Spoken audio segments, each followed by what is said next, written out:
আপনাদের সকলকে ধন্যবাদ। গণমাধ্যমের মাধ্যমে সারা পৃথিবী গণমাধ্যম হলো একটা রাষ্ট্রের চতুর্থ স্তম্ভ, এর মাধ্যমে জাতি জানতে পারে। আজকে যে মামলাটা জাতির সামনে এসেছে সেই মামলাটা অত্যন্ত বাঙালি জাতির ইতিহাসে একটা চাঞ্চল্যকর মামলা। এটা গত 21শে আগস্ট 21শে জুলাই 2025 সালে যে একটা যুদ্ধ বিমান ভূপাতিত হয় মাইলস্টোন স্কুল অ্যান্ড কলেজে উত্তরা দিয়াবাড়িতে। এখানে বাদীর সন্তান সহকারে ইনোসেন্ট কোমলমতি শিশু মারা গেছে 28 জন। এই শিশুরা ছিল নিরপরাধী, এরা রাষ্ট্রের ভবিষ্যৎ ছিল। মাইলস্টোনের মতো শিক্ষা প্রতিষ্ঠান থেকে এরা পড়াশোনা করে রাষ্ট্রের গুরুত্বপূর্ণ দায়িত্বে পালন করবে। এখানে বাদীর একটা সন্তান, 1 নম্বর সাক্ষীর 2টা সন্তান, তার জীবনে আর কোনো ছেলে সন্তান হবে না, 2টা সন্তানই পৃথিবী থেকে চলে গেছে। 3 নম্বর সাক্ষী, তার একটা সন্তান। এই যে একটা 28টা শিশু পৃথিবী থেকে বিদায় হয়ে গেল, তখনকার যারা ক্ষমতায় ছিলেন তাদের গড়ে ডোর টু ডোর তাদের কাছে এরা ন্যায় বিচারের জন্য গিয়েছিল, বাদী এবং সাক্ষীরা।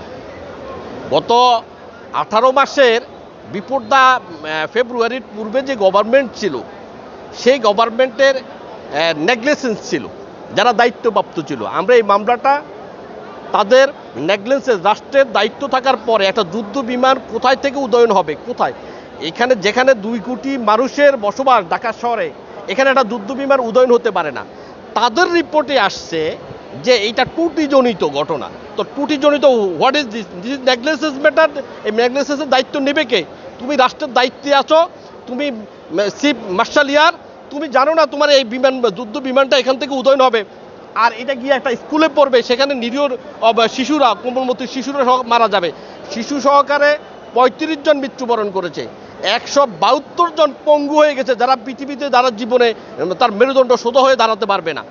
এইটা একটা জাতির এই এত বড় দুর্ঘটনা, জাতির সাথে তারা কি প্রতারণা করছে, তারা সাথে সাথে স্টেটমেন্ট করছে যে আমরা এদেরকে সর্বোচ্চ ক্ষতিপূরণ দেব।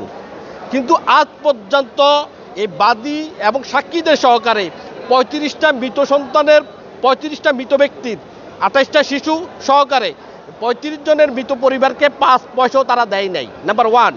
নাম্বার 2, তারা রাষ্ট্রে ক্ষমতা থাকার কারণে তাদের ক্ষমতা অপব্যবহার করে সঠিক তদন্ত হয় নাই। সঠিক তদন্ত যদি বেরোয় আসে, আমরা সঠিক তদন্তের জন্য আজকে ন্যায় বিচারের প্রতীক, পবিত্রতার প্রতীক আমরা আদালতের কাছে এসেছি ন্যায় বিচারের প্রার্থনার জন্য। এই বাদী এবং সাক্ষীদেরকে নিয়ে তারা ন্যায় বিচার চাচ্ছে যে এটা কোনো পরিকল্পিত হত্যাকাণ্ড কিনা। এটা তদন্ত ইনভেস্টিগেশনের মাধ্যমে বাংলাদেশের বিশাল এখনও অসংখ্য লিগ্যাল এজেন্সি রয়েছে, যে যাহারা তদন্ত করলে প্রকৃত ইতিহাস বেড়ে আসলেই আমরা যাদেরকে এখানে আসামি হিসাবে নিয়েছি প্রত্যেকের বিরুদ্ধেই সুনির্দিষ্ট অভিযোগ প্রমাণিত হবে, এটা আমরা বিশ্বাস করি। আমরা সেই কারণে ন্যায় বিচারের সাথে আমরা আজকে আদালতের দ্বারস্থ হয়েছি।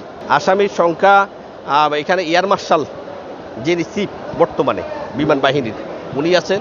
ডক্টর মোহাম্মদ ইউনূস, সাবেক প্রধান উপদেষ্টা এবং প্রতিরক্ষা বিষয়ক উপদেষ্টা অন্তর্বর্তীকালীন সরকার, গণপ্রজাতন্ত্রী বাংলাদেশ সরকার। তিনি নেগলিজেন্স ছিল, তিনি ওখানে দায়িত্বে থাকার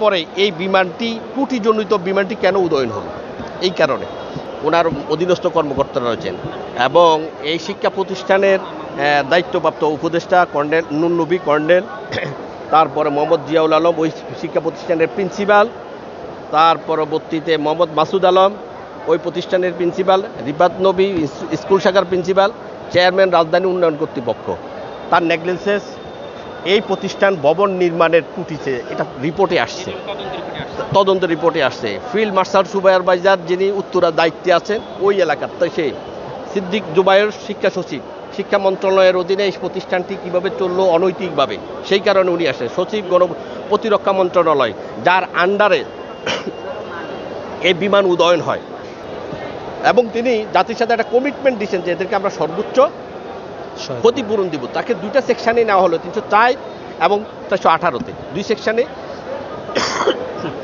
তার বিরুদ্ধে লাই করবে। ডক্টর আসিফ নজরুল, সাবেক আইন উপদেষ্টা, তারপরে সিআর আব্রাহা, সাবেক শিক্ষা উপদেষ্টা, রাজওয়ানা হাসান, সাবেক পরিবেশ ও দুর্যোগ ব্যবস্থাপনা উপদেষ্টা, শফিক আলম, প্রেস সচিব, প্রতিরক্ষা মন্ত্রণালয়।